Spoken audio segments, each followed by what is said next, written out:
Well, this is a story that has a lot of rules and a lot of setup. You have to understand and you have to communicate to the audience a lot of things that really are difficult to do unless the character's just a lot of exposition and a lot of long dialogue. I didn't want that.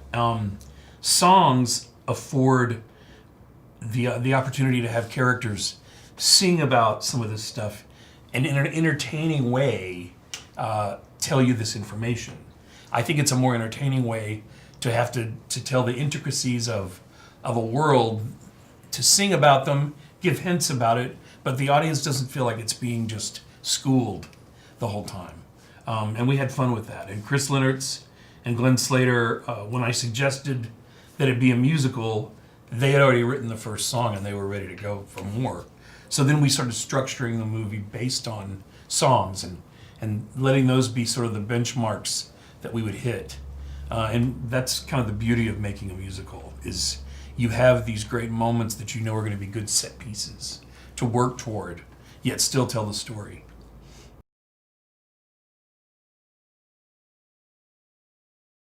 Well, Kelly Clarkson, I had never met her. I'd seen her on television. I'd seen her on The Voice. And, you have an image of what you think she's like. And that's funny and talkative and energetic. But you never know when that's a persona or when it's something that they're really like. Kelly walked into the recording stage and was exactly the warm, fun, energetic person you would think she was. Her confidence level is beyond anyone I've ever met in terms of just a complete self-secure and confident and self-possessed in a way that is a really healthy, you get a healthy feeling from her when she's around you. And Moxie is the same way. So really, Kelly even read the script and said, did you guys write this for me? Because Moxie is pretty, undauntable. You can't stop Moxie if she wants something.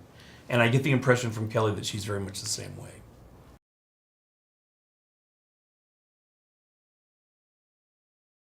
Well, Ugly Dog is, once again, there's a level of confidence and self-assuredness, sometimes too much, where he might get himself in trouble if he's not careful.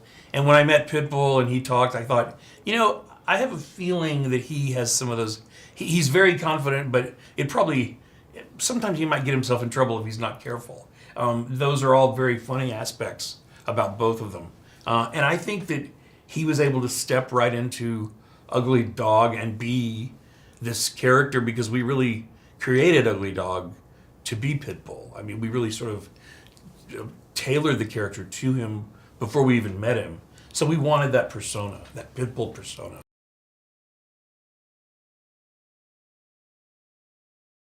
Blake Shelton, we thought of a whole different, all types of people that could be Mayor Ox. And Mayor Ox was a bit of a struggle because the part he plays in the movie is not a parent, but it is an authority figure as much as there can be an authority figure in Uglyville. He's very protective of all the citizens. He has a secret, of course, that I don't want to give away here, but he does have a background that makes him a little more of a cautious character. But he also is extremely friendly and everyone likes him. And there's a lot of warmth. When the name Blake Shelton came up, we all thought, you know what? He's got that likability factor that actually sounds about right because he is someone that makes you feel comfortable when you're around him. And he is someone who's very warm and nice and talkative and just comfortable at all times.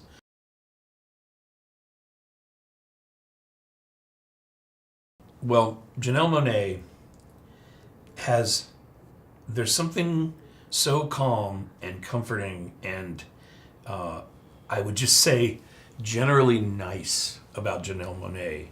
And Mandy was an underdeveloped character as well when we went to Janelle. And when Janelle was asking me questions about the character, it was challenging me. It was like, yeah, well, what would Mandy do if there was a fire drill? What would Mandy do if there was, if something went wrong?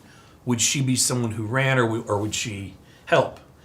And I said, I think she would help. I think that Mandy is always wanting to help, but Mandy has her own insecurities and her own problems, but she tries to hide them, and she puts other things in front of that, other people in front of that. And I think that Janelle brought some reality to the character that became very grounding, and I think that the character Mandy serves as really a grounding presence throughout. She keeps things stable.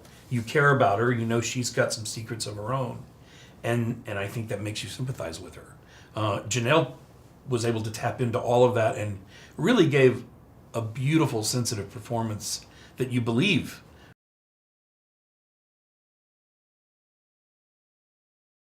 The first thing we got from Nick was Lou's dialogue. And the song tells you everything about Lou. But I don't know if he had heard the song before he recorded it or after. But when he came into the studio that day, I was talking about Lou, and I talked about, he's that guy that is always superior to everyone. He's always got to be the smartest person in the room. And as I was talking and describing, he goes, yeah. He said, I got it. And I could tell he knows someone like that. We all do. Not necessarily a mean guy all the time, but a guy who basically does think he's superior. And he just got behind the mic, in front of the microphone, and just gave it. And it was the character. He didn't even need coaching. He was like a push button. He gave me exactly what I wanted in the first takes. He just got it.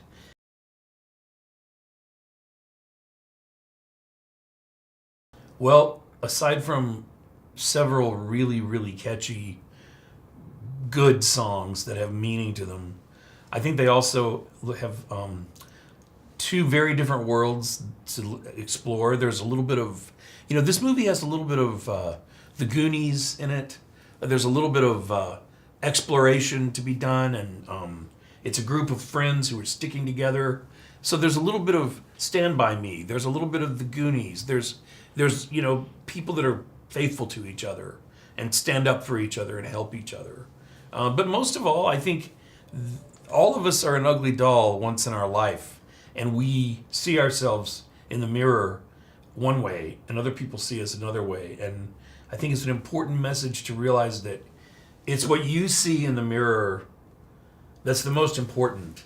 And it's what you have to find that truth, which is one of the key things in our story, that these characters go out into a world not knowing that they have a lesson to learn, but in the process of getting what they want and doing what they want and achieving these goals, they also inadvertently learn something bigger and affect the world in a way that they couldn't have known.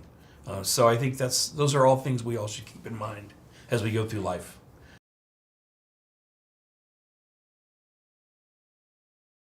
Well, I think that Broken and Beautiful is a summation. If you listen to the lyrics, it's a summation of what the movie is all about.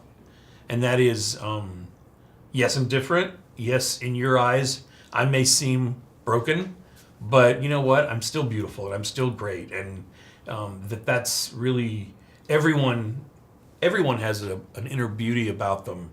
If you just look beyond the physical, or sometimes look beyond just what you're seeing and know the person. And that's what that song is asking and begging for, which I think sums up a lot of what this movie is.